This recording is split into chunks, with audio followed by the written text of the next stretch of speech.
Anglesey,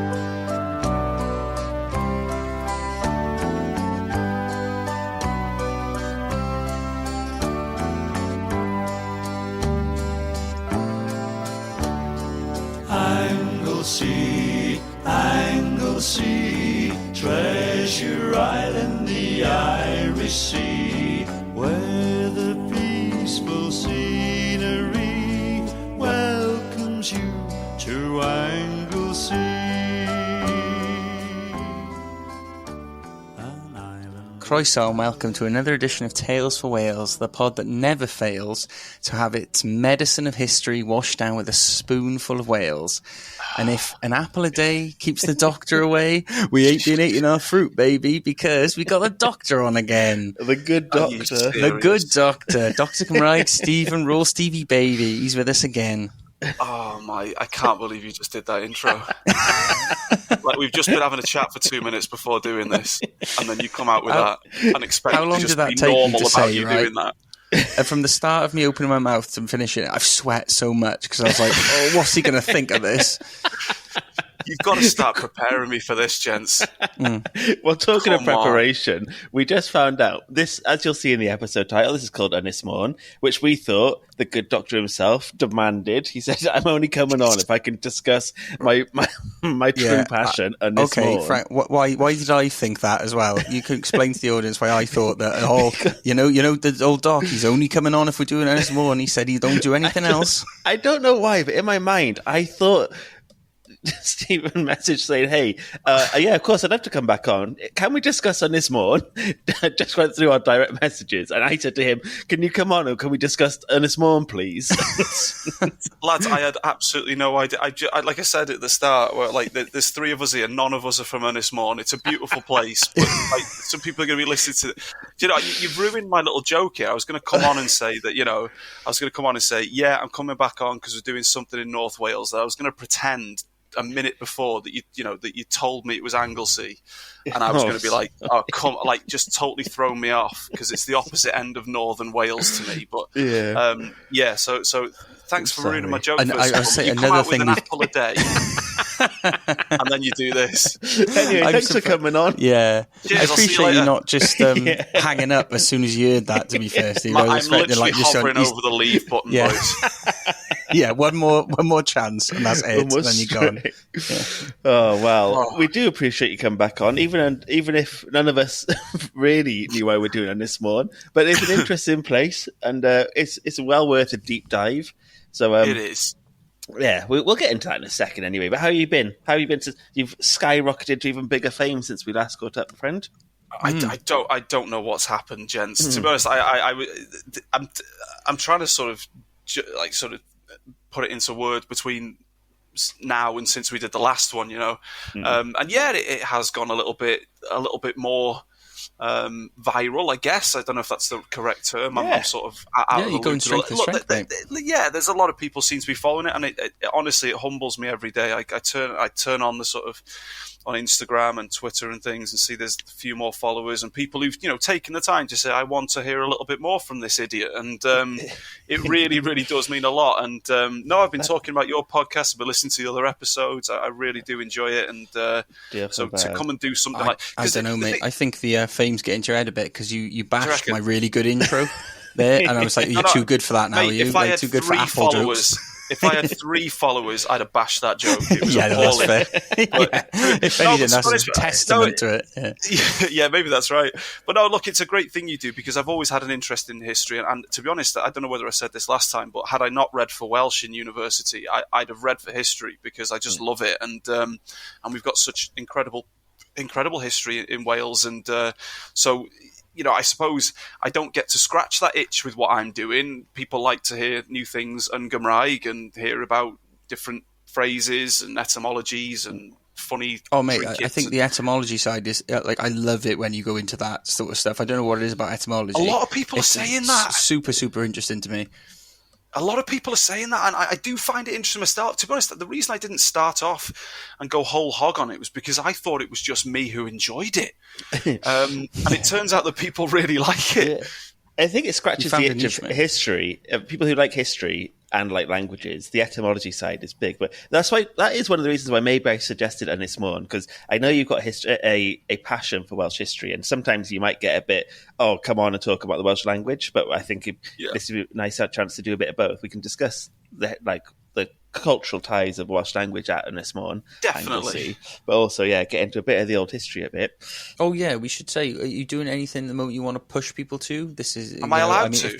Oh, of course. I do. I've actually just released a book a couple of weeks ago called 88 Favourite Welsh Adjectives. And so thank you for letting me do this. But yeah, it's I've just chosen 88 random Welsh adjectives. And for each one, I go through an introduction about sort of how I learn the word and how it's used in language. I've got a bit of a thesaurus section. I go through the whole etymology back to sort of Proto-Indo-European. I've got example sentences and questions, show you how to use the comparatives and superlatives. So I've got that for every page, and I've tried to put a bit of Dr. Cymraeg humour in there as well. So you can find it on the website that shares its name with a river and a rainforest in Southern America. And 88 favourite Welsh adjectives. That means a lot to me that you've let me do that, guys. We'll put this at the very start. So what we'll do, we'll edit this round and we'll put that at the very start to make sure everyone who's we'll link it on the old notes as well, mate. I appreciate it. Yeah, we'll do a quick little editing, so that'll be the intro around there. It also took me far too long to realise you meant Amazon. I was just too tired tonight. I was like, what? What an odd way to describe this place to find it. So in case there's anyone thick out there listening, you can find it on Amazon, but we'll put the links in the descriptions. And like we said, so anything else coming up? Amdraw, is that still available? I think you can still watch Amdraw. I'd rather people didn't, but you can still I've got watch it downloaded on my Skybox. I saw you on what was the it's the like Welsh sports thing, was it Pen and a Game, yeah. And when you were saying about, and I was like, man, I relate to this guy. I reckon I would relate to you anyway. When you said you met Ryan Reynolds, because obviously you were on Wrexham for a bit when I saw you on one of the episodes. Yes, and I haven't seen that episode, but a lot of people have sent me screenshots going, "What are you doing in my living room?" So that was. I paused it. I pointed and I said to my wife, "I was like, that's Dr. Cymraeg. He's been on my podcast," and she was like, she didn't understand the significance, but I was like, "Right, you're done now." And after it's because there is no significance, guys. It's literally just. But when you said on that the Pen in a Game, you said you knew that Ryan Reynolds was a good-looking boy, but when you saw him, you were like, "Oh my god, I just can't believe how attractive he is." I know that I would be the same. I'd be doing googly eyes at him. He was dreamy, boys. I do think when you meet actual celebrities, you realise, oh God, you're something else, aren't you? Because they are just unbelievable. You think, oh, it's the makeup, it's the lighting, it's all this sort of stuff, and then you look at them in person, you go, oh my, what a way to make me feel bad about myself. Yeah. You're just better than me. I'm going to go home, look in the mirror, and hate myself now. Yeah. That's exactly what I did, and I still do. I was just going to bring up, because I saw you at the Eisteddfod, Steve, and yes. It was me and Franks were also at the Eisteddfod, and me and Franks have had a bit of a laugh at how like very differing our presences at that like prestigious event are. Drunk. We just know it wasn't even like acceptable levels. We were fucking stumbling about, like way too many drinks, and like best laid plans and all that, but we'd had way too many. And then I look at you and like, God, he's really doing a good service for Wales, this guy. And then I looked at us like, Jesus Christ, we can't even hold it together for one day, for even a few hours. We met pod listeners and stuff, and we were at the pub, and it just got like it was so cheap to drink there quickly, can't it? Yeah. It did. We didn't have enough dinner. To be honest, I think if there's anyone listening out there, you've kind of, through a roundabout way, indirect way, we'll say, really shown off the power of the Eisteddfod, because people think that it's probably something that's not massive. The fact that you were there at the same time as me and I had no clue, you'd have thought, oh, it must be a small event. They'll bump into it. I wouldn't have had it. To be honest, it's massive, isn't it? And really huge, yeah. Yeah, I did a video there as well, and I may have had a couple of lemonades. But look, it is that. It's that and so much more, isn't it? It's a chance to come together, and it's just an amazing thing. And I think if anyone, not to try and plug it because I'm not working for this ever, but obviously it's in Wrexham next year, and that'd be good. It's going to be amazing, mate, to have it in my home patch and where I was born and brought up. So. It hasn't been there since 2011, so I think if anyone's listening, and like I say, it's not a plug, but you can get a lot out of it, whether you're a native or fluent Welsh speaker or otherwise. We said that. We couldn't believe that it was like... well, not couldn't believe. I know it's gearing to be more and more inclusive every year type thing, but it's not this like stuffy Welsh thing.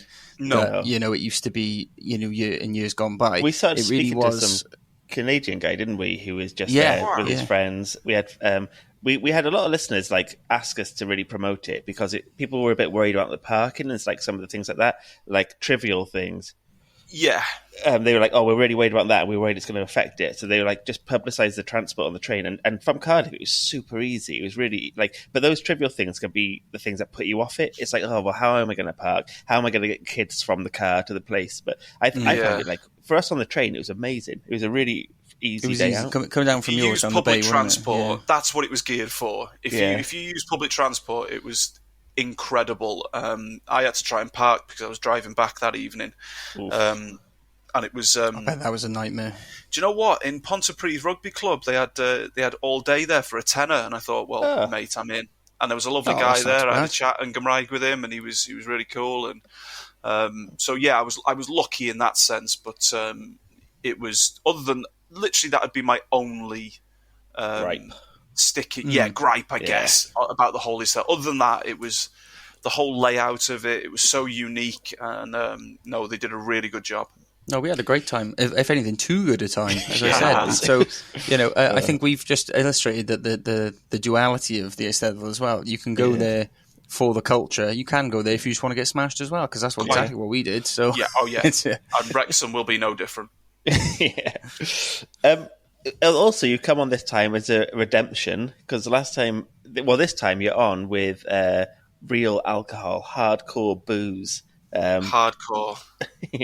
And to be honest, it's worrying because I don't drink a great deal, boys, and I may well be smashed after this. Oh, mate. People may hear the deterioration. With a good time. Honestly, you'll hear the deterioration in my answers and voice and everything as we go through this pod. Steve, mate, have you heard some of the bloody episodes we've done when we've done like doublers and triplers and things like that? Christ, so the amount of stuff we've had to seal away in the vault that are not fit for consumption because we've just gone, that's just bollocks. It's hearing little things where I can clearly see that you're becoming intoxicated that are making me worried now, to be honest. So, Well, to be fair, me and Jack are quite tired today because we've overdone it all weekend. So we're actually being sensible. We're having beers, of course, but we're not going our normal hell for leather. We're not trying to fit in as much drinking. We'll see by the end of the episode. If we advertise, are they paying us or what? This Anglesey Morn Distillery. Oh, so that's your. So do you want to discuss what your drink is? Because it looked rather nice. I was. Where was I? I was in. Here's another plug for somebody in Bodnan, Welsh Foods, not far from Conwy, and I was just walking around. They do lovely local produce and stuff, and they do lovely local alcohol as well. So they obviously sell things like Wrexham Lager and anything Welsh. They'll stock it, and there was this tiny bottle of Anglesey Morn Distillery whiskey, as it's written on there with an I at the end. Nice. And I thought, do you know what? Let's give it a pop. And it's not bad. It's proper whiskey. You know what I mean? It's not like a liqueur or anything like that. They're going for it. Like so, I feel like we're already going to annoy the people of Ynys Morn today. But just don't tell them that I'm drinking it with Diet Coke, okay? But that's exactly how we'd be wants me it. to. Yeah, if anyone wants me to, I will have a swig of it now without it. But I just feel like it. You're so keen for it already, mate. You're like, I've had a few. Yeah, go on. I'll do it straight if you really want me to. I'm going to do it. So if anyone wants to hear what it sounds like when Dr. Cymraeg has a swig of whiskey, I'm going to do it. Okay, so it was exclusive. Oh, mate, this isn't going to go well at all.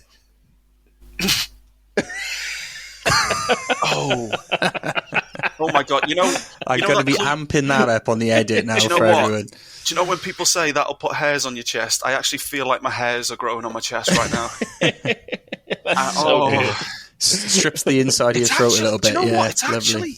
It's actually quite nice. Ooh, dangerous then. Because if you can drink it It's straight, dangerous it's if you nice. do it straight. Yeah, Yeah. we say that with Barty the rum. That's the same thing. I can drink that straight, and it's very. I probably could as well. That's the problem. It's That's beautiful. delicious. Actually, that's actually quite nice. I would recommend it to you boys, and I think that they should pay us for the 2 or 3 minutes we've done. Don't even start, mate. We've been on at Penderyn for God knows how long.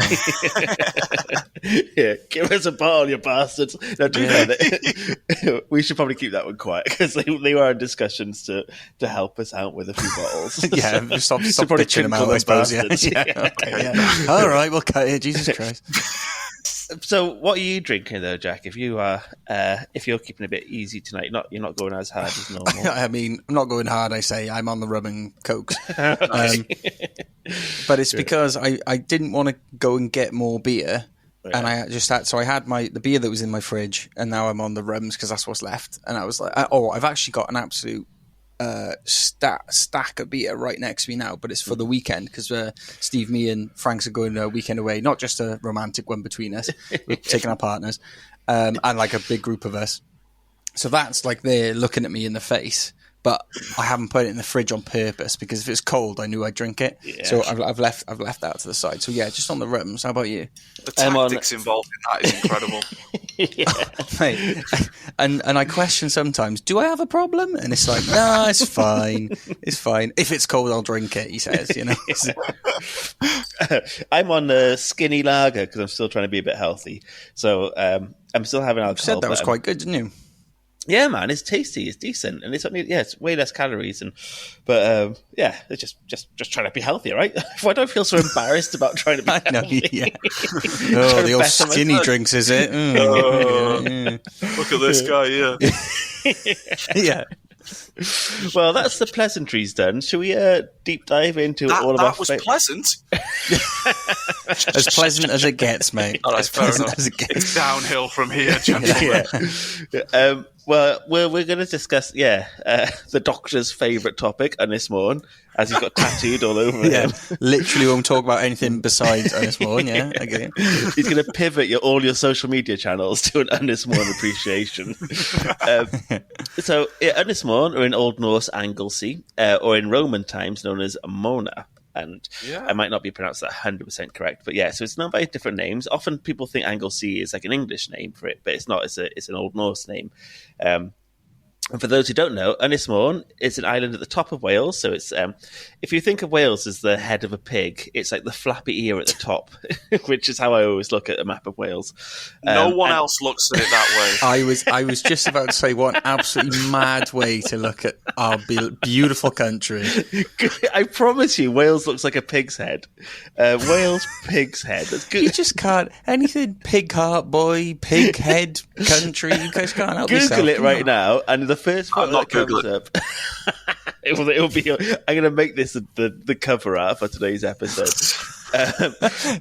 Don't believe him, listeners. He's going to use AI to fucking trick you into changing the shape. Well, fine. Ignore my pig's head comparison. It's in the top left, right? It's top left, and it's the 50th biggest island in Europe. No way. So it's not to be sniffed at, old Ynys Môn. 7th biggest in Britain. That's what I have in my notes. Yeah. For centuries, though, it's been home to hunters, farmers, warriors, kings, and they've all left their mark and trove of ancient stones, burial chambers, forts, and castles, providing strong evidence of the island's importance throughout the ages. And I mentioned it gets its English name in quotations. Like I said there, it was from seafaring Vikings who named it rather than in English rather than the Saxons. So I know a lot of people used to be like, "Oh, why are you using the English name for it, not the Welsh name?" And you can be really annoying and say, "Well, actually, it's the Old Norse name," just to be like a pedant. I love being petty like that, though. Yeah, exactly. Yeah. Um, and I'm going to talk about its kind of war around there. So we're all going to pick a different aspect to talk about, but the one I'm going to focus on is how much this place has been invaded. And now from doing this pod, like we've learned so much around how much of Wales has had a battle anywhere near it. So like you can go the internal Welsh battles in the west, or Norman invasions in the south, or Saxon invasions in the north, or all over the shop Wales has had its battles. But due to its strategic location, it's probably had more than its average fair share of battles, especially for a relatively small island. It's had Romans, English, Normans, Vikings, and of course the Welsh, who've all come to fight, invade, or defend it at one stage or another. So that's like 2,000 years of just fights there. And we covered in the Battle of Moel Don, which is like a really mad, insane episode. It's a great and fight, battle. that one. Yeah, it's Edward Longshanks against Llywelyn in Llywolaf in 1282. It's known as the Battle of the Bridge of Boats, and the English tied together all their boats in one big like platoon. No, spontoon is it called? Flotilla, like a giant, like a bridge, and they decided to put all their horses and cavalry on there to invade Ynys from the mainland, and there was calamitous effect. So we got an episode on there. It's episode 4, so the episode's a bit shonky and the poor audio, but it's a really interesting one, if you do ask me. It is a good one. It's a mad one where you think, why would someone make a strategic decision like that? But it's really good. Yeah, and there's also like there's a lot of support of like how druids and stuff are really important to that battle, and like as the religious aspect, which I'll come to in a bit. It's also the Battle of Anglesey Sound, which took place after the Normans had briefly taken charge of the battle, and it was fought between Magnus Barefoot, King of Norway, and the Anglo-Norman Earls Hugh of Montgomery and Hugh de Avranches. And it took place as part of Magnus Barefoot's expedition to the Irish Sea. So like it's not even just the Welsh who've had fights on this place, it's had fights from international people. But more dramatically was probably the Romans, who turned all their consuming, conquering eye to Ynys Môn, and around 60 to 61 AD, Ynys Môn shores were invaded by the Romans, and up until then, Ynys Môn had become like the last central hub of resistance against this prolific Roman army. Like I said, in Latin it's known as Mona. The island was targeted by the Roman general Suetonius Paulinius due to its giant druid population and the fact it became this harbour for rebels. So once the Romans had pushed further and further into Britain and Wales, loads of people ended up on Ynys Môn as this kind of safe refuge. As we said on this pod before, druids were like a sort of priests of ancient Britain and Ireland, and they were really important religious figures. I read something interesting the other day that, like we always go on about on the pod about how like a lot of Welsh history gets lost because people didn't write stuff down, especially like Celts, like when you go back that far. And I was reading that it wasn't that Celts didn't or couldn't write or anything like that. It was only druids that would write things down, and they felt that being able to read and write and like note these things down was like a privilege, and you could only do it if you trained to be a druid. So they actually actively kept it from like the general population. And they were massively into as well sort of the idea of if something's worth knowing, remember it.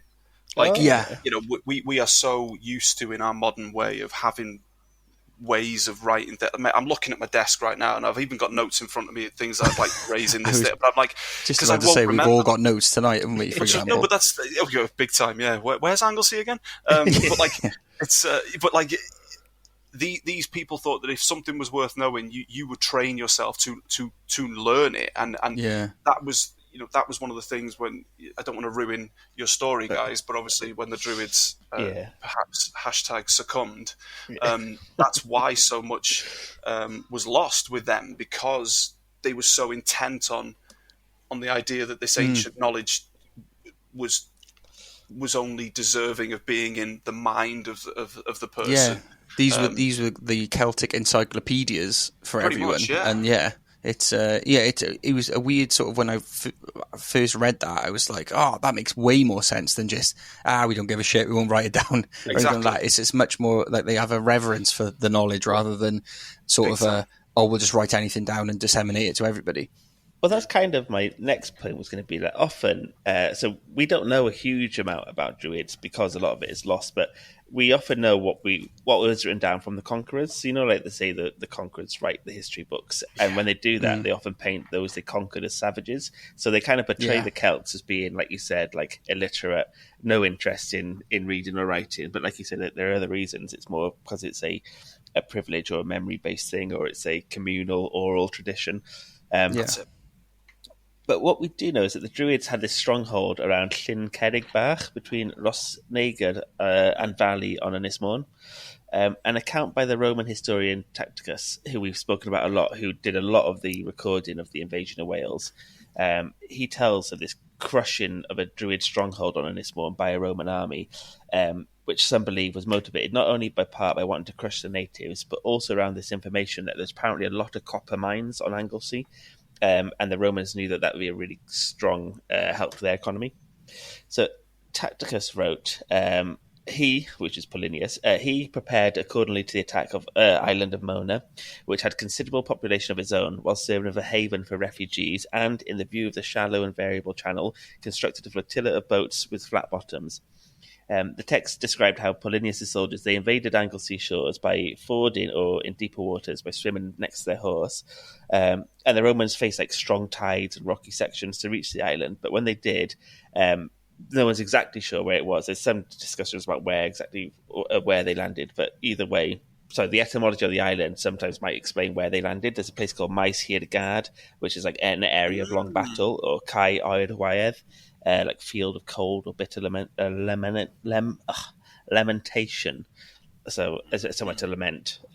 So these kind of areas often kind of attributed to these, and there's Henry Rowlands, who's this 18th century historian, identified a Roman ford near these airfields, and they kind of assume it's roughly there.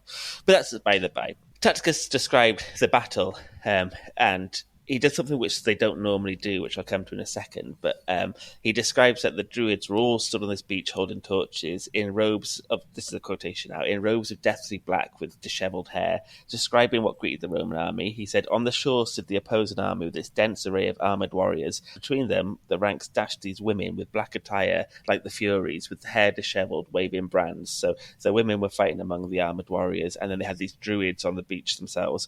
All the Druids lifted their hands to heaven and pouring forth dreadful imprecations. And apparently this scared our soldiers by the unfamiliar sight, so that, as if their limbs were paralysed, they stood motionless and they exposed their wounds. And what's really significant about this is Romans hardly ever wrote down that their soldiers got scared. The Romans were the hard bastards, well-trained, weren't trained to be feared, or weren't trained to know fear. They were trained to be feared.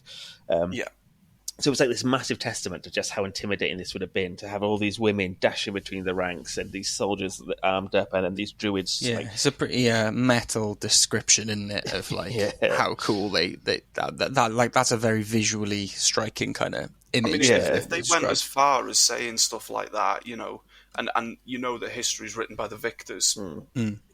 These guys were, and you can imagine the Carynx. Is that how you pronounce it? That big, tall horn. Yeah, that terrifying. The Carynx. Yeah. You're gonna be nervous, scary. aren't you? Oh my god, yeah. See, I think there should be a petition, right? That before every Wales game, rugby or football or whatever, that'd be class. Mate, imagine coming out on the pitch with one of them. Oh yeah, we'll try and shut that all the lights off. We'll link it as well. There's a thing and you've probably seen it as well, Steve. I'd be surprised if you hadn't.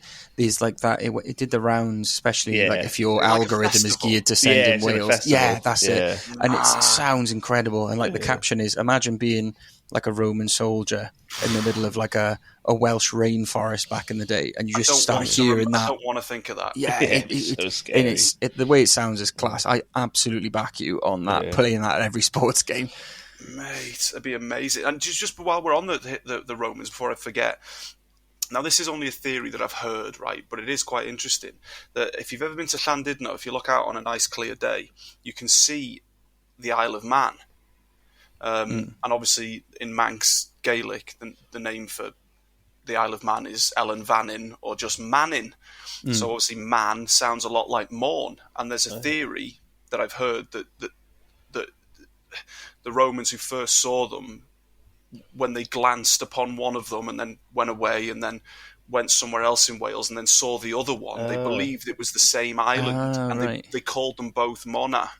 And it just so happened that in Welsh we kept it as Morn, and then in Manx it went to Mannow in Welsh and then man in Manx Gaelic. So that's potentially a theory why the Isle of Man and Ynys Môn have a very similar sounding name. I love that. It's cool, isn't it? Yeah. Although this was a scary sight, the Romans did what the Romans did, though, and massacred, and they killed the entire population, pretty much. It was really violent. It was catastrophic for the ancient Britons. But apparently they sadly obliterated the Druids, nearly all of them, the warriors, the women, the men, the children, pretty much everyone who was there lost their lives.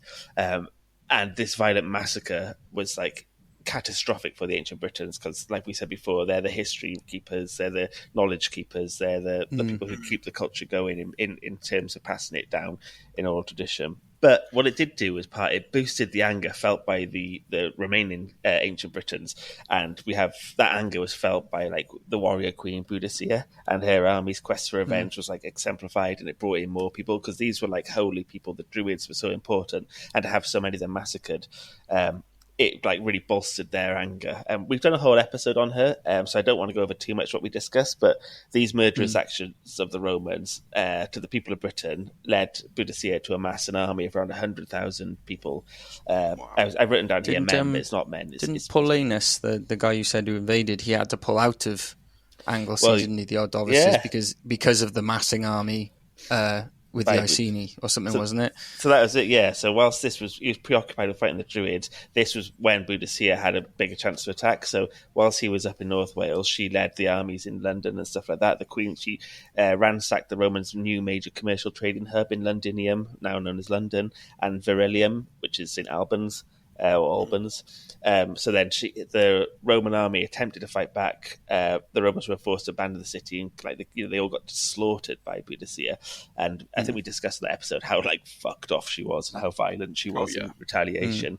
But yeah, it was just Anglesey played a big part in allowing Boudicca to do that, but in doing so also we lost a huge part of the ancient British history. You can imagine it's sort of in a way, I don't know whether this was treated like that, but perhaps Ynys Môn was kind of like a bit of a pilgrimage spot, really, a real safe haven for the culture. Definitely. That maybe you look at the Vatican now for Catholics and things like that. If there are Catholics all over the world, billion of them perhaps, but if something happened to the Vatican, you're missing off a billion people around the planet. Really good point. Yeah. And sort of something like that really would enrage people. Definitely galvanise anti-Roman sentiment, wouldn't it? And everyone would be thinking, Christ, because it's such a sacred place to all the ancient Britons. That would be perhaps maybe not so much the straw that broke the camel's back, but be definitely a factor in saying, well, look, there you go, there's your last straw, let's go. You'd have a lot of young Celts willing to pick up a sword then, wouldn't you? Definitely. I think so.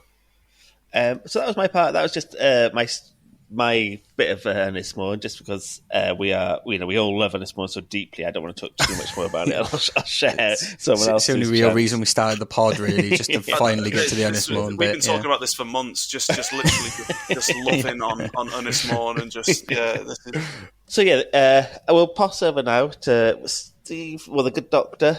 I can't help but call you the good doctor. It always makes me laugh. I'm a good guy. You are a good guy, yeah. And so you're going to discuss some of the etymology. What do you want to tell us? What you? Well, I've got. To be honest, being a history podcast, I thought I'd go a bit sort of talking about the bits of Ynys Môn's history that really interest me, and then I've got a bit. I've got one term here that I can't help but link back to my homeland in Flintshire. So I'll get to that in a second. But no, my interest, I suppose, I don't really do enough of this on Dr. Cymraeg, really, just because I'm sort of interested in just promotion of the Welsh language, really. But I love Ynys Môn just for the fact that there are so many ancient burial chambers there, and I think it's probably most poignant to start off with one that's called Bryn yr Hen Bobl, which translates as the hill of the old people, and the connotations for me, that I suppose I read about it and then it sort of hit me later, and I believe some guy wrote about it as well. I forget now. It's awful of me. I'll have to let you know, and you can put it in the podcast notes. Yeah. But he wrote, and it sort of hit me that, like, obviously the time of building these ancient burial chambers and these ancient stone circles and the perhaps pre-Celtic perhaps building these monuments, when the Welsh language came and developed, it was the Welsh who called it Bryn yr Hen Bobl, and the idea, but the notion behind that is that we knew it belonged to an older time, but we don't know them. And it sort of really exacerbates and really makes obvious the fact that the link between the people who built these sites and us now, at some point that link was lost. So let's just say somebody 5,000 years ago built this site, buried their dead, maybe used it continuously for hundreds of years. And then those people kept going back there, worshipping and remembering their dead and respecting their dead and things like that. And then at some point it stopped and nobody passed on what it was and how they used it. Or couldn't because of what was going on, in terms of war or whatever. Yeah, it's that. It's such a testament to how long ago it was. Oh my word, yeah. We're talking 50 centuries perhaps, and 40, 50 centuries. And the closest we could get in modern times was to say, we recognise this place, it deserves a name, but we can only call it Bryn yr Hen Bobl. We can only refer to it as this place of a people who we didn't have a good enough connection with to tell us what it was for. And it really, just in that simple name for a site, really shows the connection that we lost, really. And that's kind of heartbreaking in itself, because we're still looking at these mysteries. But they're just finding out the altar stone in Cwrdd Cewri in Stonehenge is Scottish. We're still finding things out 4,500 years later. And who knows what else we'll find out. And the fact that it's taken us so long to learn this sort of stuff, we may never get to the crux of it, and we might never get those connections back, isn't it? Yeah, that's exactly my point, really. What were we going to say about Stonehenge, man? Sorry. Just going to say that we have an author who came on last week, Russ Williams. He's written a book called Where the Folk, where it tours around Wales, and he looks into all these historical points, and he's done a roadmap, and it's going to be released probably when this episode comes out. The book will be published, but he discusses how when he was getting his fact checker from he's been published by I think it's South Wales University, but they were saying he just finished all the book, signed it all off, had a beer, celebrated all being properly ready with the publishers, and then that day the news broke that Stonehenge isn't actually it isn't from Wales. And in the book, he just said, "Oh, this is where the stone from the inner circle." He's had a bunch of academics give the thumbs up and say, "Yeah, this is completely sound." And then it was well, tomorrow it isn't because they found something new, new evidence. To be and fair, it was shit. The blue stones are still Preseli, and there's no doubt in that. But I do find that a little bit harsh, actually. No, there we are. Then. It's why that's what it's there for, isn't it? We have to keep questioning. We have to keep changing our view on via observation. It's a science, really. We have to keep moulding, and whether that takes a day or it takes 100 years, we have to accept that we're going to find new things out, I guess. And it doesn't 100%, illegitimize what you've said, but it's definitely it's a moment in time. It's part of history itself of what we thought at that moment. Yeah. Oh, we say that's a shit hot thing to say right there. Thanks very much. Even if you get it wrong, that's part of the history of discovery. That's kind of what we say. That's perfect. That is. We say that about Chwedls and mythology. Even it's not necessarily true, but it's true. People believed it, and it's true. Those stories happened. That we told those stories around fires. So yes, it's not necessarily real history. It's still a part of our history, and I think exactly. Sorry, I did interrupt you there, then, mate. So no, you're exactly spot on, mate. Yeah, no, and that's the point, I sort of liken it in a sort of sillily, sort of anecdotal way. I've got a few tattoos, and I like them all, thankfully. But at some point, I may look at one going, "Oh, maybe I wish I didn't have that." But at the point in my life when I said, "Do you know what? I'm willing to bear the pain of having this." That was a point in my life that I said, I want this, and that's something to be to be proud of. I think, and it's just the same sort of notion, really, that at that moment in time, this is how we saw the world. Yeah, mate, I've been saying about my tattoos like pretty much since I had them. I think that's because I've got 2 absolutely dog shit tattoos. So me and Jack both have a few shit ones, but Jack's got one that is so bad it is outrageous. Yeah. It looks like it was. So we call him the Mother of Dragons because he's got 2 tattoos of dragons on him, but they are pretty bad. One's decent. One's a Welsh dragon. I just didn't look after it very well, so it's like a dragon with like the plague or something. It doesn't look very good. Right. The other thing was like something I drew when I was like 16. And I didn't have the nous at the time to think, right, if a guy's going to break the law and give me a tattoo at 16, maybe he's not the best tattooist in the world. And it's just fucking dog shit. I got my tattoo at 16 above a chip shop in Chippy Lane. And it was it's the quality you'd expect from someone above Chippy Lane, but it was still a fun time at the time. I regret nothing. It's history. As the dog just said, it was a part of your history at the time, wasn't it? Yeah. Well said. No, but I mean, to get back to Ynys Môn, the place that us 3 love dearly. I don't dislike it, boys. I'm just saying it makes it sound like we dislike it now, but it's just a really odd choice that we all. At some point, someone is going to bring up Moch Môn and leave it at that, isn't it? That's I do. It's an amazing place. I was there quite recently, actually, to see Trevignath, which is another burial chamber, and I recently had the genuine pleasure of visiting Barclodiad y Gawres, which it's a modern abomination, really, that they've built over it. They've tried to make a sort of modern representation of what it would have looked like, and is it 1950s, 1960s? But Rhys Moyn was there, who used to be in a band, but he's a radio DJ, but he's also massively into his history.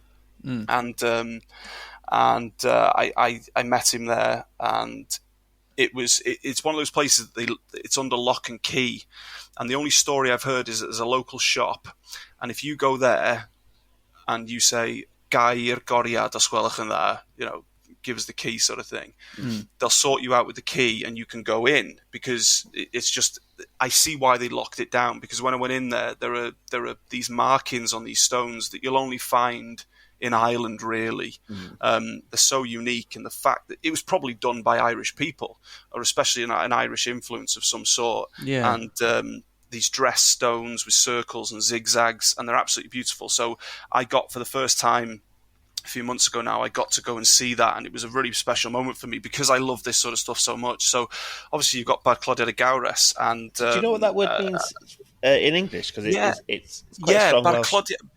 It is. I mean, I'd probably say fedog these days. Yeah. It's like an apron. Barclodiad is I was going to say of an apron. Yeah. I didn't know what Barclodiad was. I know what fedog is. But I think the fact that they've turned it into the sort of nominative Barclodiad, it sort of means sort of an apron was full of something, and then a gawres is the giantess, and. I didn't realise that when I read about it, but basically the story is there was a giantess and she was carrying a bunch of stones in her fedog, in her apron, and when she couldn't go any further, she dropped them, hence the pile of stones, because they couldn't, Bryn and Herne Bobble, we didn't know what the hell they were for, so we just sort of made up these stories, and I mean, you go to the Roll Right stones in England, things like that, it's men who were turned to stone for dancing on the Sabbath, these places you must not go, and that sort of stuff, and because they don't want to reinvigorate this sort of this druidic Celtic sort of power, really. That was the worry. But I found that there was a Barclodiad y Gawres, which is actually just a simple stone circle, not far from Talavan in Conwy, not actually far from Minor Barth, which is another burial chamber on the Roman road. And I thought they were the only two. And I did some research recently into a place just close to where I live now. And the further east you go in Wales, the less of these stone circles, stone monuments you'll find, because there was less stone about, and trees were in there were a lot more trees in the dense east forest of wasn't it, Wales back in the day. yeah, It's than hard they to were over remember there. that So as well, isn't it? That it was rainforest almost, massively, in a lot of Wales. So we over here we decided to build a lot more with perishable wood, whereas the stone lasted. So we don't have that many monuments, but I did find that there was a story from about 200 years ago of people saying there was one. Literally, just I'm looking out my window now, I can see where it is, and it was called the Giantess's Apronful. It wasn't written as Bad Clodagh Gowres, but I'm claiming there's a third one. But I digress. Back to Ynys Môn, but all these old sites. I mean, you've got Bryn Celli Ddu with the sort of the solar alignments, and even really, really simple things like Bodowyr, which actually just looks like a little mushroom. It's just so... Because we don't know anything, I could literally say to you now, these sites were a circus, and you'd have a jester, and they would throw things, and they'd jump through hoops, and they set things on fire, and you could 99.9% tell me that is wrong, but you can't 100% tell me it's wrong. And that's the beauty of these sites, because you can literally just come up with anything and go, I actually reckon it was used for this. And we are 99% sure they were used for burials, but who knows whatever else there was. We bury people in churches. We also have festivals in churches.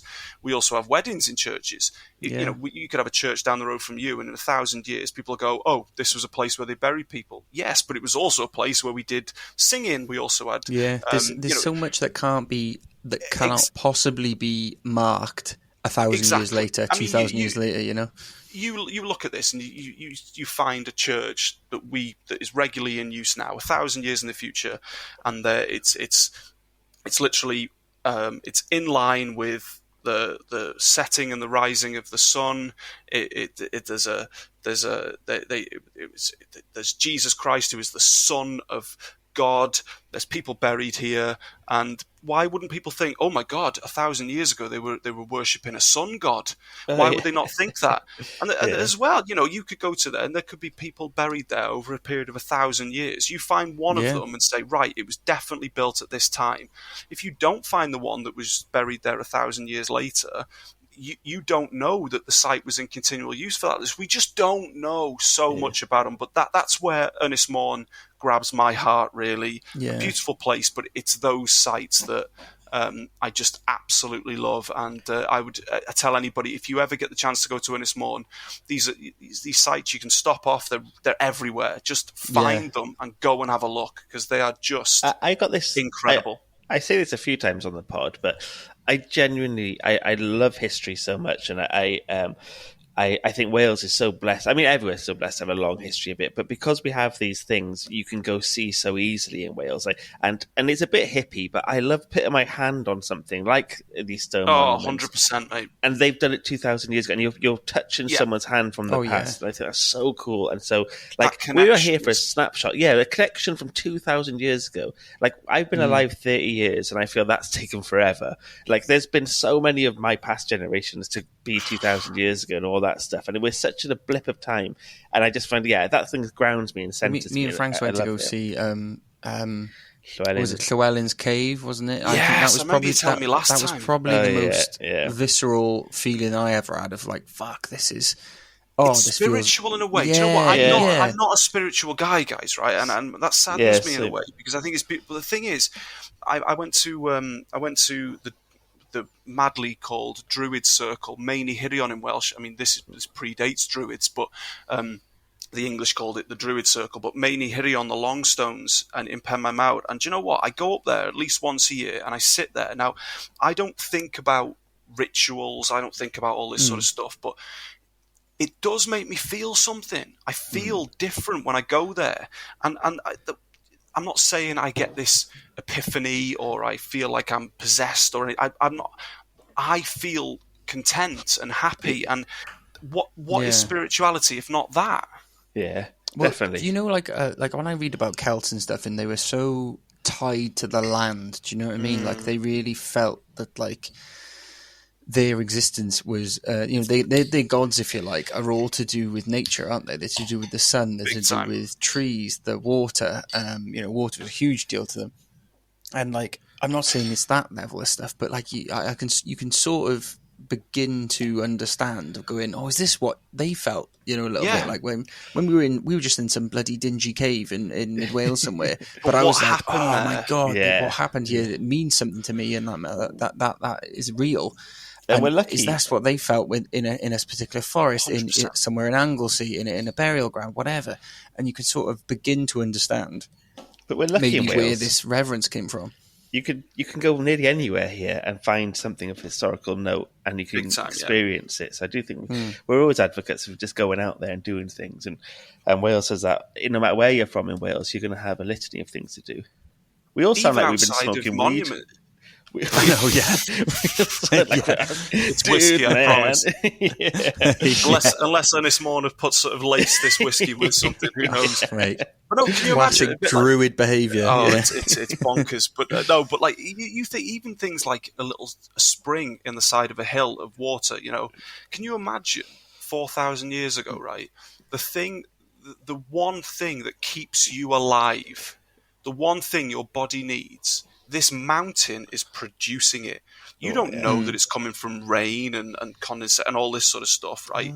I have just found a hole in a hill, and the thing that I need to survive is coming out of it. Why would you not think that is divine or something? Yeah. You wouldn't just go, that's a classic groundwater source. That is. Yeah, you're never going to think that back in the day. You drink the water that's in a lake and you get ill. All of a sudden, you drink the water out of this spring and you're happy. You're fine. That's such a good point. And why would you not think? You can sometimes scoff a bit, can't you? You can scoff a bit and say, "Oh, why do they believe gods of the mountains?" All that stuff. And you what can else be a would little you bit, believe? Yeah, I mean, I actually hadn't thought of it ever like that, but that's a really. Well, how many saints as well have like? I noticed this a pattern, especially in Wales, where it's like their miracles. They had a spring that healed people, some sort of spring, and what it is probably just a normal spring, and they went, "Oh, this is actually clean water for a fucking change." Instead of drinking like blue-green algae from the lake, and they go, "It heals." Yeah, it doesn't heal. It just doesn't make you sick. Yeah, exactly. Yeah. Santa's Doinwen's got one of them, hasn't she? a lot of saints have. Loads of saints have those bad boys. They just co-opt in every bloody clean spring and going, "Yeah, it's a miracle. Yeah, have a drink from this." I'll take that one.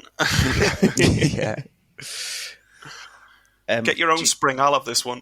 Oh well, we'll find a Tales for Wales spring for sure. We'll muscle in on one. But I bet you'd be like, we'll have to. Yeah, we'll have one. We'll find one.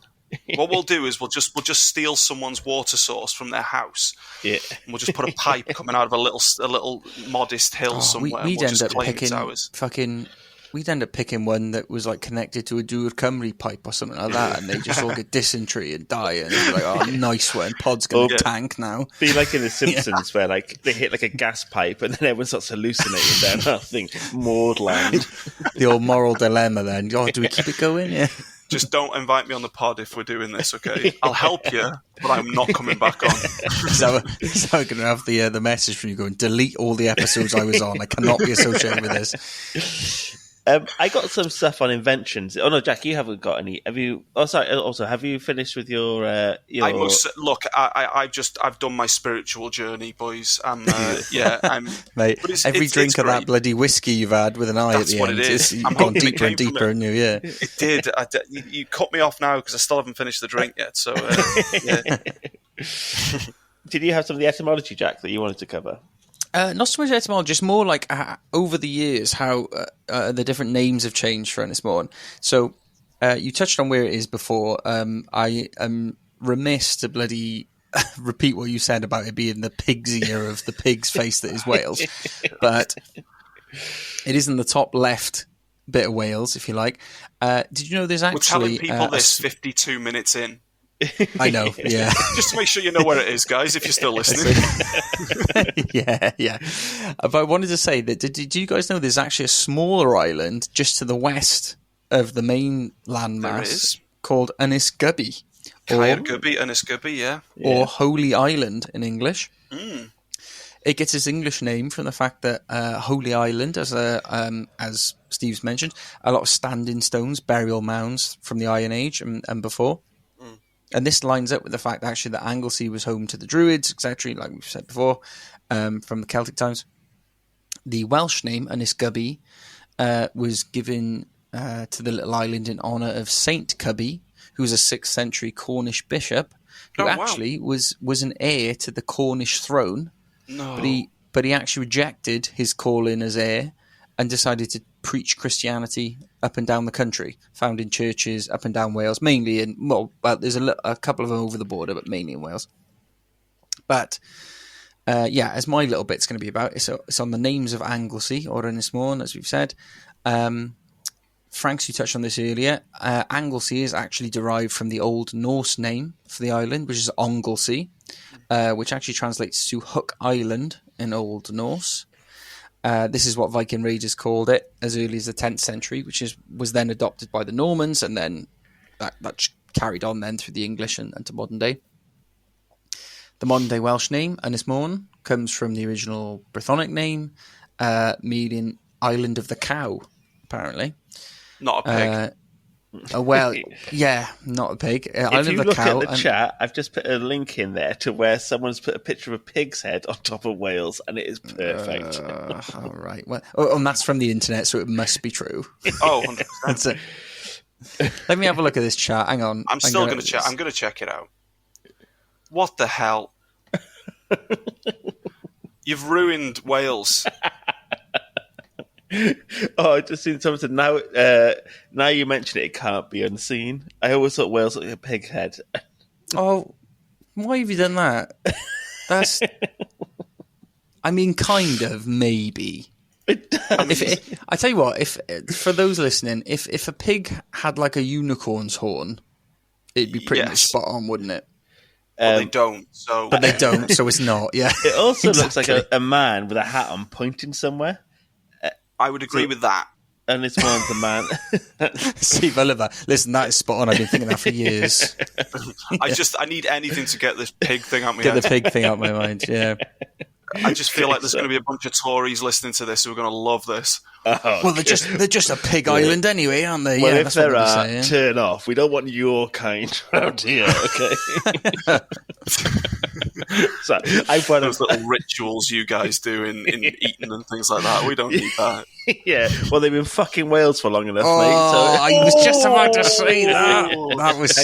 I try my best to keep politics out of Dr. Cymraeg. Don't ruin this for me, boys. I know. We'll Frank, keep this. And you, fucking hell. Do you know, I do co-host this pod with you. I know. Yeah, no. We I absolutely often say, did not. I won't get political. But yeah. It's only taken us 54 minutes. Yeah.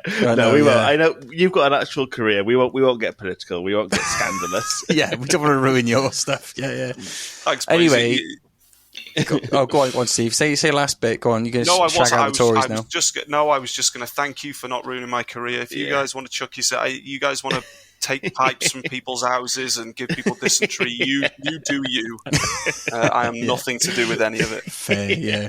Keep your hands clean, mate. Yeah. That's what I can suggest. So sorry. Anyway, we'll go back. We'll right the ship. So. Where was I? Yeah, the modern Welsh name, Ynys Môn, blah, blah, blah, Brythonic name, Island of the Cow. Romans referred to it as Mona in Latin, Sax called it Monet after, or Mones, I'm not sure if I'm saying that right, after the Romans left. Momans? The Romans? Christ almighty, I've had too many. The Momans. The Moomins. Yeah. What a callback. Anyway, it also has a very old Welsh name called Ynys Dywyll, which means Dark Isle in English. And that name is thought to have come from way back when, in Celtic times, when it was full of like ancient druid groves. So it was, just a darkened isle, if you like. Wow. It was also called Ynys y Cadairn, or Isle of the Brave. Because that was actually referred to the whole of Britain at one point as well, I believe. Ynys y Cadairn. Yes, it was. Yeah, because we were such hard bastards back in the day. Pretty much. But yeah, the reason it was called Cadairn, sorry, I don't know. It would in sort of early Middle Welsh, I believe, Cadairn and Cadarn and stuff like in modern Welsh. So yeah. But that was the Ynys Môn is called that has been called that because the leaders of the Kingdom of Gwynedd from the House of Aberfraw or Aberfraw, is it? Aberfraw, yeah. Aberfraw. They had their court on the island. So they had one at Aberfraw, which is which is what the house is named after, and the other was at Rosser, also known as Caerllys. So that's why Ynys Môn was known as Ynys I think it's Cedarn. probably Or best to jump in here. I've also heard it pronounced as Aberfraw, just in case there's Oh, is it? Yeah. people out there. I call it Aberfraw. I've heard Aberfraw, so I'm just putting it I out there. would just in naturally case we get read some it as feedback. Aberfraw, but I Yeah. always, in my brain, my brain tricks me and makes me call it Aberfraw all the time, which is actually probably more anglicised than it should Probably be. that one probably is, yeah. But I mean, but just in case there's people out there listening, going, actually, it's Aberfraw. We've covered the base, okay? Yeah. We've done it. Yeah, we've It got it. definitely won't be a Tory because they've all switched off. Yeah, Weirdly, we've kicked them out already. We've had a few Tories message saying, I like you even though we're Tories. And I was always a bit surprised at that because I can sometimes be a bit anti-Tory rhetoric. So there are some good eggs, apparently. But we're not getting into politics. Hey, there's good I say, people everywhere. Keep saying you're not bringing it up. Keep going to it as well. Love it. Yeah. Damn it. Another one was something I think, Steve, you mentioned earlier. It was known as Môn Mam Cymru. It was called that by Gerald of Wales. And that means in English, Môn, Mother of Wales. Yeah. This is a reference to how fertile the land is on Anglesey. It used to be a bit of like the breadbasket of Wales. Breadbasket, definitely, yeah. That's it. Lots of abundance there. And that's also where he gets his other name, called Ynys Vale, or the Honey Isle. I have heard that now you say it. Yeah, these things are Yeah, like, I've I don't heard think that. they were called it hugely, but like they have been mentioned as these names, through recorded history. So all in all, I think I counted this right when I did these notes, about 9 different names over the years, although I'm kind of cheating because I'm using names from different languages as well. But that sounds more I think impressive, that's all doesn't it? right. I mean, you could add a 10th there if we want to say something nice about the place, or nasty about the place. Their whiskey's good, I'll give them that. But Go on, we you can say maybe you coin have a been 10th. you've been wanting to do haven't. Morn, haven't you? No, I have not. You've been I have- itching for I it, have- mate. That's why you wanted to do this whole episode. If I I remember. have friends. Well played. I have friends on Ynys Môn. There is a term that people that apparently Mornians refer to themselves Moch Morn, Anglesey pigs, and I don't know whether it started as a derogatory term and they just sort of owned it. But that exists. I will say. I don't also- use it. It exists. I've heard there is a tendency to believe that people on there are slightly different to mainlanders, and even in this BBC article I read about, the guy who wrote it was like, some people often say that we do tend to be a bit different and considered a bit haughty, which I didn't really know what that means. But they said it doesn't. He said it doesn't help that we islanders call ourselves or call Anglesey Gwlad y Medra, which roughly translates as the can-do country. So Yeah. like. They do sometimes feel. I mean, all islands do have their own collective. I suppose they do. Of course they would. Yeah, it's like a subculture, isn't it? Most of the Yeah. time when you get something like that. Jack, did you mention the House of Aberfraw or Aber, or however we want to Yeah, so they call had it? they had their court there. So like, Yeah, and how important that was for Llywelyn and like Huge. some Yeah, notable yeah. What Welsh was, rulers. I mean, it's mentioned in the Mabinogi, isn't it? Isn't that where, on the way back, obviously Branwen, when she returned from Ireland, died on the journey of a broken heart, so they say, but I'm sure Yeah. she was on her way back to... The wedding was Aberfraw. held. The wedding was held there. That turned into the disastrous one. with her and with Matholwch and things like Matholwch. that, yeah. So yeah, there are. Yeah, I think her original wedding was held there. But yeah, it's especially its connection to how close it is to Ireland. It's That's something in super there. old, isn't it? mean, that's- Aberfraw is Yeah. Aberfraw, sorry, is that's mentioned in fucking so far back. I mean, it's bonkers as well. I mean, I just to sort of allude back to mentioning these sites that I talked about earlier, and I think... you find these sites a lot of the time. You look at Stonehenge, there are barely any sort of dwellings around that area. This was a place that was used and then left. But especially you look at Mourne and you look at the Isle of Man even, and you can find standing stones in people's gardens, mate. And it just shows that people have lived in this spot continuously for Yeah. 5,000 years, you know. That's cool. And I like that. It's you know, you can go to these places around the world. I've just come back from Menorca without trying to rub it in and trying to butcher my Catalan This is your and bloody stuff like that. BBC4 bloody brag from last time, isn't it? This is exactly what this is. Federac, I should have brought this up more. I was on Radio 4 once, boys, and and I went to see this navetta. It's a burial ground, but you only really find them in Menorca, and it was in the middle of nowhere. I got this random taxi. It cost me €16 one way, and this guy didn't even wait for me. He just went. So I had to ring another one, and mate, no hablo inglés. I was, oh great, this is brilliant. So I had to ring up another taxi, but to go and see that was incredible. But I did. There was nothing around it. But you look at Morn, and like I say, the Isle of Man as well. We should do a pod on that. Oh, it's not Wales, is it? Man, we could find some links. We did Cornwall before, mate. You know, easy. Let's do Ynys Manor. It's my favourite place in the world. But but yeah, we could definitely. But it's people have lived there. People have laughed and cried there continuously for 4,000, 5,000 years, and that's what's cool about Anglesey. Perhaps maybe that's where a bit of the subculture derives from. That you know. These people have had this, albeit broken connection or muffled connection to the past. They still have it, whereas we've sort of left that. We don't appreciate it as much as perhaps people do there. I don't. Yeah. I'm just chucking it out there. No, I can totally understand that. Is that I think you'd be hard pressed these days to find anyone who's of like a pure Celtic descent. Do you know what I mean? Yeah. Everyone's bloody mixed in some way these days. I sound like you're going on a far. I know what you're going to say. Then you're saying going on a far right. Bloody, you can't find a white person these days, man. Yeah, no, not what I'm saying. What I'm saying is that, like, even though I know for a fact, like, Christ, my granddad was a Yorkshireman, you know, so I'm not. I know I'm not 100% Welsh or anything like that, but it's like I very much feel Welsh, feel Celtic. I feel a connection to like Celticness, if that makes sense. Same here, mate. Yeah. And it's like, you know, I can totally understand that even, like you said, if you had that broken connection, I mean, the thing is, you shouldn't feel bad that there's a broken connection over the last 5,000 years. You know, what the chances that you're going to have some direct line? It's never going to happen. So, like, as long as you have that sort of identity. It's for custodians in a way, isn't it? Yeah, exactly. And I think if you feel it and...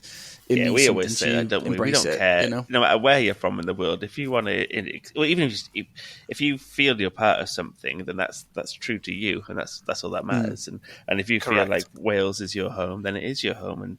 And 100%.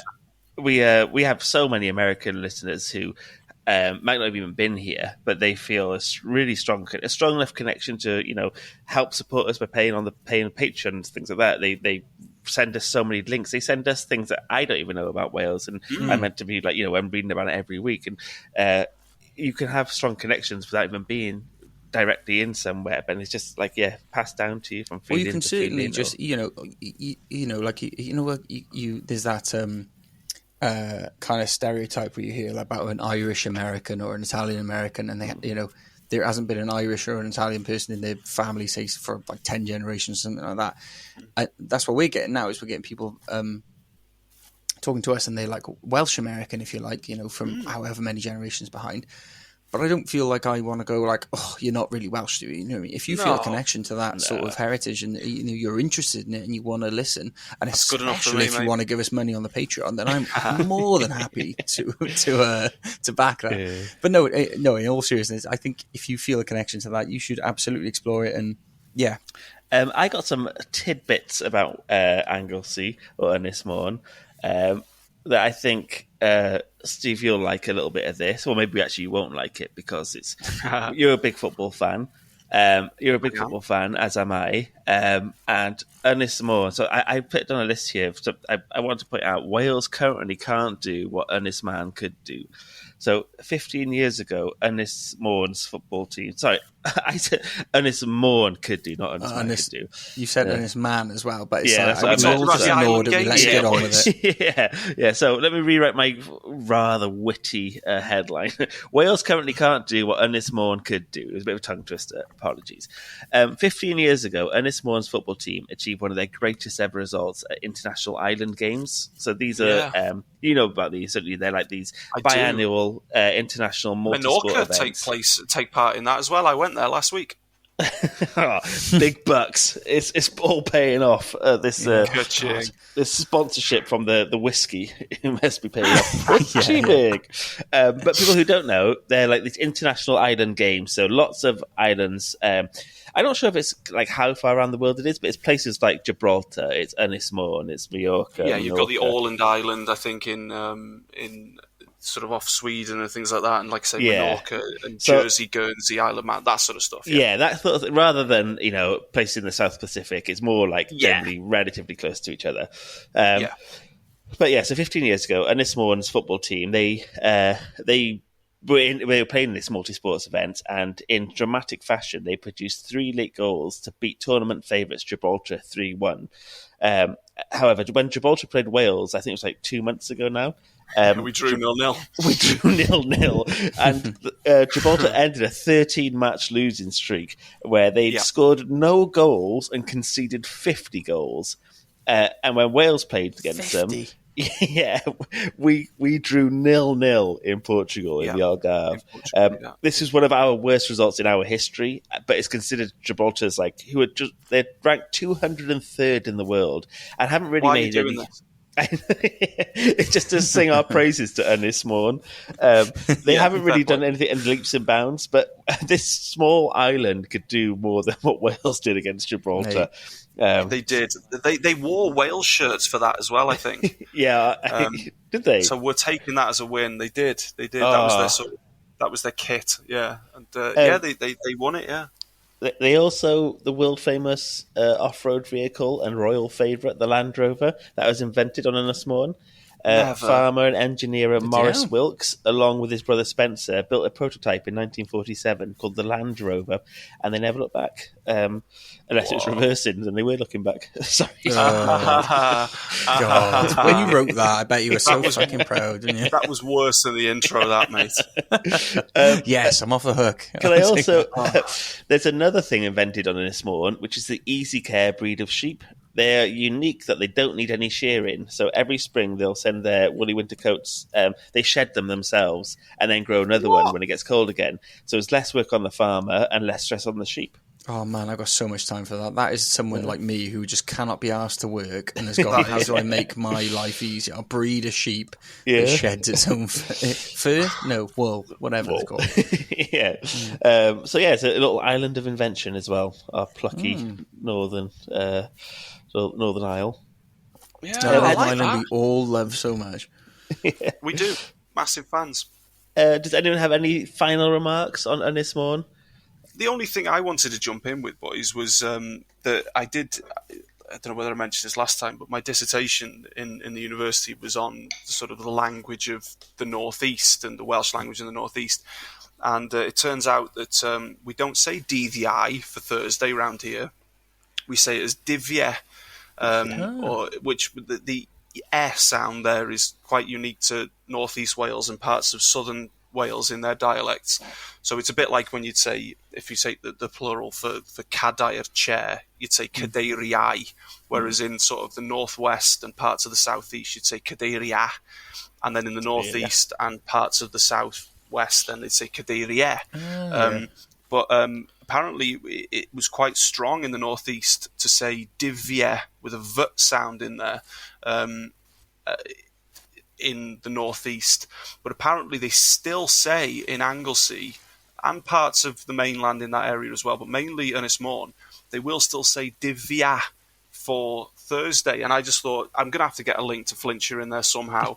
And they still say it. So if you ever hear someone say that they're going off somewhere on divia, they're just saying DDI. I had to get that in there, boys. That was the only reason I suggested Ynys Morn. For your dissertation, what led you for that specific because I didn't have to do a dissertation for mine. So what was your?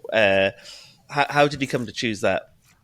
I think, do you know what? My first, when I had a chat with my tutor in the university, it was very much we were gonna do something on the Highland clearances, because I was into Gaelic culture quite a lot at the time, and I couldn't hone myself into it as much as I needed to, Yeah. and I think because when I learned Welsh, I felt very unique. Being in an area where no one spoke Welsh, the better I got at speaking Welsh, the more unique I felt. And then all of a sudden I'd go to university and there were people there using it socially that I'd never experienced before. And all of a sudden that uniqueness went. It was traded out for something better. It was traded out for a sort of community feel, which was beautiful. So it wasn't as if, I was sad to lose that. But at the same time, I sort of...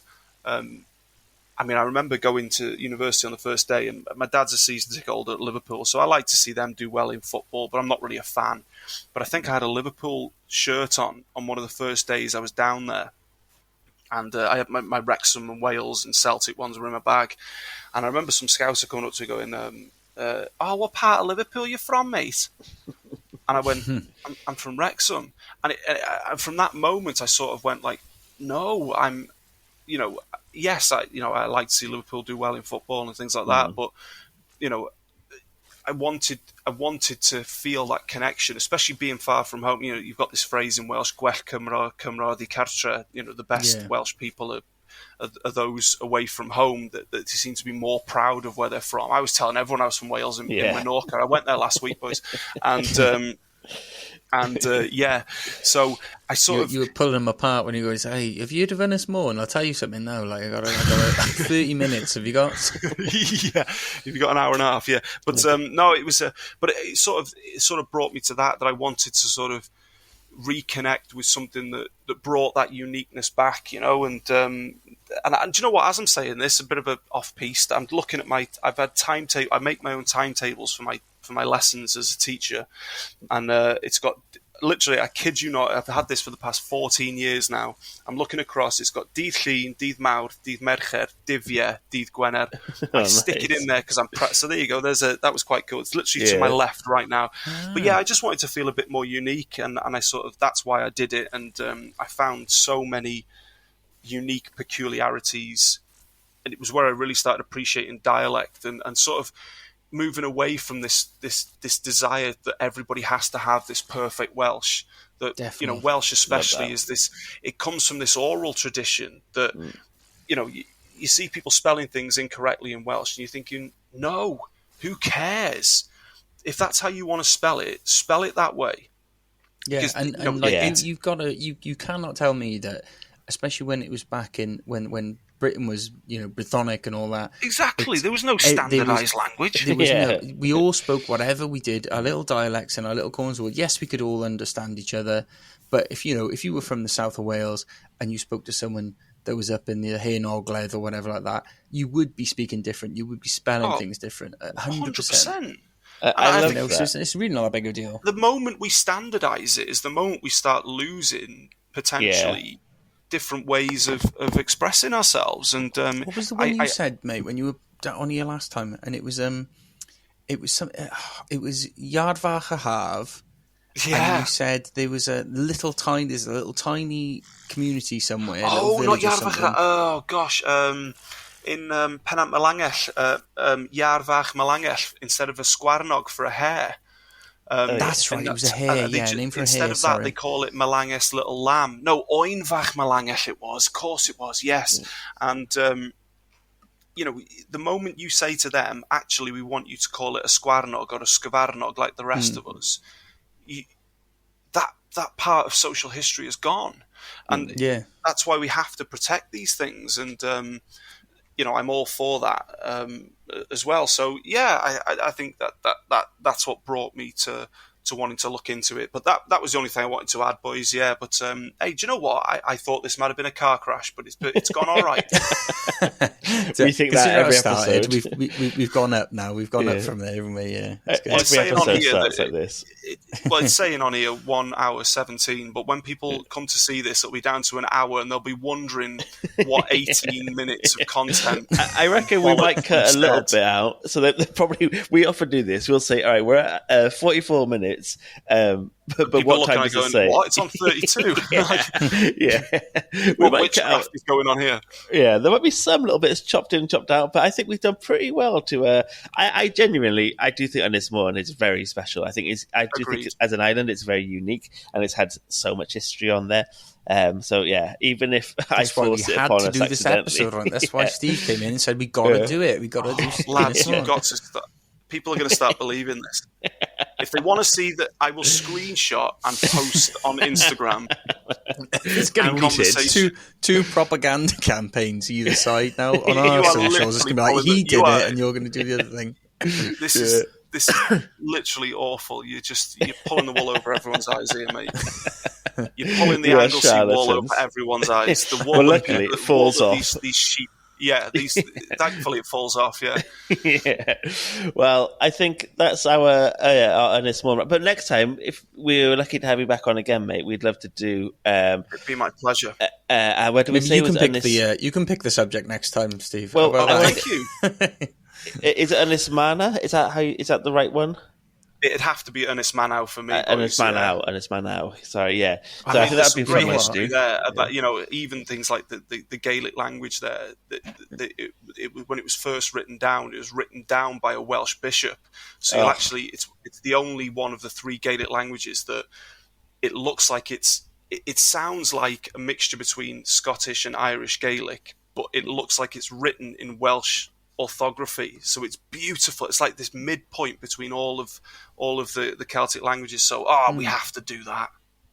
Oh, love it. That's definitely a bit of us. I've got a Celtic mythology book at the moment. I'm actually on the Manx. I know which book you're reading as well. Is it the Mammoth? Not the Mammoth Book of Celtic Stories. Yes, by Peter Barris Fidelis. Is that the one? Is it? Oh, I love it. The Manx stories are cool too. Good. And that means this whole episode was actually a timely precursor to the next one, then the next Ynys that we'll cover. Well, you're only going to get me back on when you're doing islands, aren't you? We'll do the Isle of Wight at one point. Ynys Oith. Yeah, then Barry Island next. We'll do that. Sorted.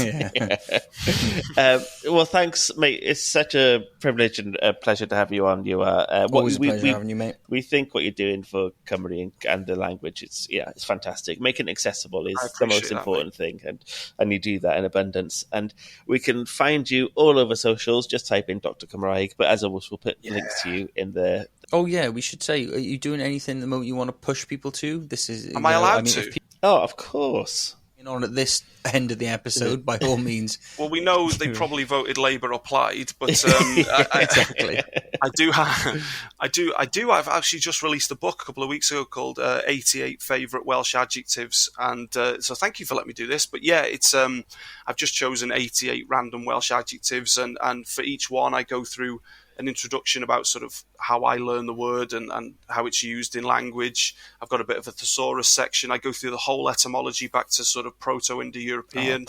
I've got example sentences and questions, show you how to use the comparatives and superlatives. So I've got that for every page. And I've tried to put a bit of Dr. Cymraeg humour in there as well. So you can find it on the website that shares its name with a river and a rainforest in Southern America. And 88 favourite Welsh adjectives. That means a lot to me that you've let me do that, guys. We'll put this at the very start. So what we'll do, we'll edit this round and we'll put that at the very start to make sure everyone who's we'll link it on the old notes as well, mate. I appreciate it. Yeah, we'll do a quick little editing, so that'll be the intro around there. It also took me far too long to realise you meant Amazon. I'm just too tired tonight. I was like, what? What an odd way to describe this place to find it. So in case there's anyone thick out there listening, you can find it on Amazon, but we'll put the links in the descriptions. And like we said, so anything else coming up? Amdraw, is that still available?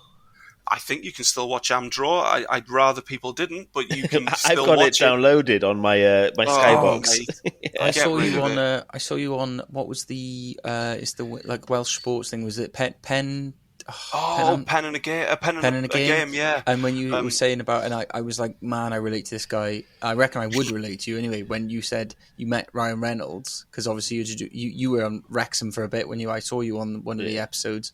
Yes, I haven't seen that episode, but a lot of people have sent me screenshots going, "What are you doing in my living room?" So yeah, that was. I paused it. I pointed and I said to my wife, I was like, "That's Dr. Cymraeg. He's been on my podcast," and she was like, she didn't understand the significance. But I was like, "Right, you're done now." And after it's because there is no significance, guys. It's literally just. But when you said on that the pen in the game, you said you knew that. Ryan Reynolds was a good-looking boy, but when you saw him, you were like, "Oh my god, I just can't believe how attractive he is." I know that I would be the same. I'd be doing googly eyes at him. I reckon. He was dreamy, boys. I do think when you meet actual celebrities, you realise, oh God, you're something else, aren't you? Because they are just unbelievable. You think, oh, it's the makeup, it's the lighting, it's all this sort of stuff, and then you look at them in person, you go, oh my, what a way to make me feel bad about myself. Yeah. You're just I'm better than me. I'm going to go home, look in the mirror, and hate myself now. Yeah. That's exactly what I did, and I still do. So 88 o'r hoff ansoddeiriau Gymraeg.